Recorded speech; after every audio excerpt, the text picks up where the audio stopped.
All right, we're about to go on a journey that's probably going to shatter everything you thought you knew about the ancient world. We have this picture of our ancestors as, well, primitive.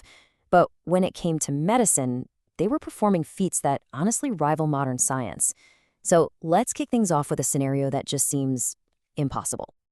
Just imagine it for a second. You're 5,000 years in the past. Someone takes a massive blow to the head, a fractured skull, in a time before sterile operating rooms, before antibiotics. What happens? It's got to be a death sentence, right? Well, the answer is brain surgery. No, I'm not kidding. The treatment was brain surgery. And get this, it wasn't just some desperate last-ditch effort. It was often successful. This isn't science fiction, it's one of the most incredible facts from the history of medicine. And believe me, we're just getting started. Okay, so let's start right there with surgery, because the evidence we have shows that these shockingly complex procedures weren't just one-offs. Nope, they were happening all across the ancient world. The procedure we're talking about is called trepanation. It's the deliberate, careful drilling of a hole into the human skull. And we have solid evidence of it being performed successfully as far back as 7,000 years ago. This was not some random ritual. It was a practiced, refined medical intervention. And here is where the story just gets mind-blowing. Look at these numbers. In the Incan Empire, around the 1400s, the survival rate for this kind of brain surgery was as high as 91%. Now compare that to head surgeries during the American Civil War, thousands of years later, where the survival rate was barely 50%. I mean, how is that even possible? Well, we know because the skulls themselves tell the story. Archaeologists look at them and they see clear, smooth evidence of bone healing around the edges of the hole. That means the patients didn't just survive the surgery, they lived for months or even years afterwards. They weren't just winging it. They understood post-operative care. They were using things like coca leaves as anesthesia and employed single-use, razor-sharp, sterile instruments to prevent infection. These people were absolute specialists. And this level of skill wasn't just with the Incas. If we head over to ancient Egypt, we find a civilization that didn't just practice incredible medicine. They wrote it all down with stunning, scientific precision. Check this out. This is the Edwin Smith Papyrus, the oldest known surgical document in the world. And what's so amazing about it is its tone. There's no magic here, no incantations or appeals to the gods. It reads like a modern medical textbook, a systematic, rational, case-by-case analysis of injuries. And when you look inside, the details are just wow.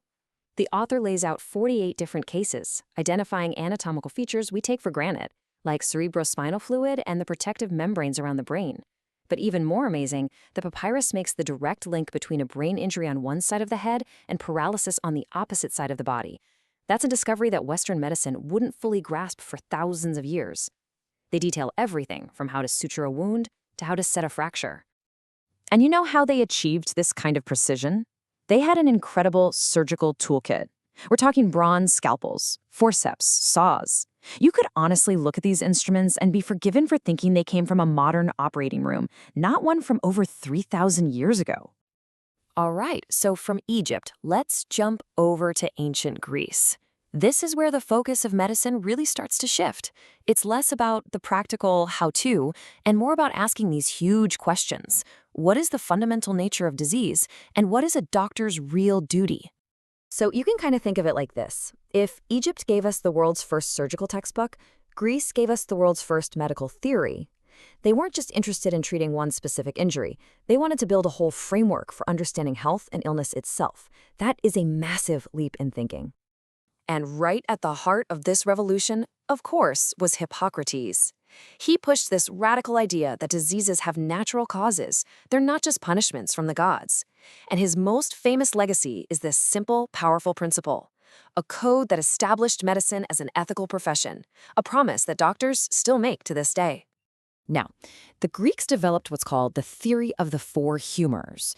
And yeah, I know it sounds pretty primitive to us now, but it was actually born from direct scientific observation. Physicians noticed that if you just let a jar of blood sit, it separates into four distinct layers. So from that, they made a logical leap. They theorized that our health is all about keeping those four corresponding fluids in balance in the body. It was really the first systematic attempt to explain disease as a biological process. This whole theoretical approach was pushed even further by brilliant people like the physician Galen.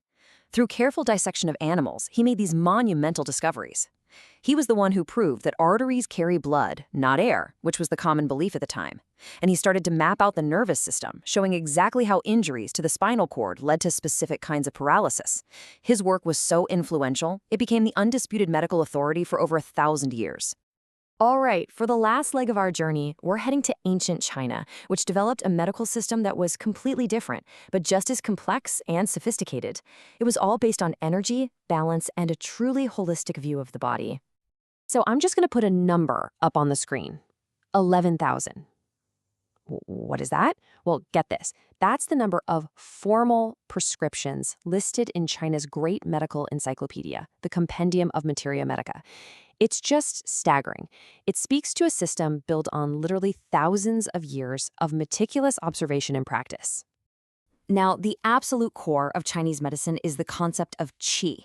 It's understood as this vital life force, this energy that flows through our bodies along very specific pathways called meridians. And while that might sound a little mystical to our ears, you have to understand it was a framework developed to make sense of the body's incredibly complex circulatory and nervous systems, mapping how all these different parts are interconnected. And this system was so incredibly detailed, physicians mapped out over 400 distinct acupuncture points to influence the flow of qi. They developed these amazingly complex techniques for pulse diagnosis, where they could assess the health of internal organs just from the wrist. Their pharmacy of herbal remedies was vast, like using ephedra for respiratory issues. But most importantly, the whole system was focused on prevention and on treating the whole person, their diet, their emotions, their environment, not just the symptom. So, after all that, what does it all mean for us, right here, right now? Well, as we're about to see, this ancient wisdom isn't just a historical curiosity. In a very real way, it's the bedrock of modern medicine. What makes all these achievements even more incredible is that, for a long time, so much of this knowledge was just lost. During the Dark Ages in Europe, medicine went backwards. It took centuries for us to painstakingly rediscover what the Egyptians, Greeks, and Chinese had already figured out. It's a pretty powerful reminder of just how fragile knowledge can be. I mean, you can literally draw a straight line from these ancient practices to today's medicine. The Egyptians used willow bark for pain relief. Well, we now know it contains the active ingredient in aspirin. Ancient trepanation is the direct ancestor of the modern craniotomy. Acupuncture, which was once dismissed in the West, is now recognized by the World Health Organization for treating all sorts of conditions. And of course, the Hippocratic Oath is still a cornerstone of medical ethics around the globe. You know, if there's one single lesson that ties our whole journey together, it's this. Across all these different cultures, there was this profound understanding that you can't just treat a disease in isolation. You have to treat the person. They knew that real healing meant looking at the root cause and considering every aspect of a patient's life. So the next time you take an aspirin or you benefit from a doctor's ethical code, just remember, you're experiencing the living legacy of these ancient pioneers. Their incredible achievements remind us that the foundations of healing are as old as humanity itself. And it leaves us with a pretty fascinating question to ponder, doesn't it? What other ancient wisdom is still out there, just waiting for us to rediscover it?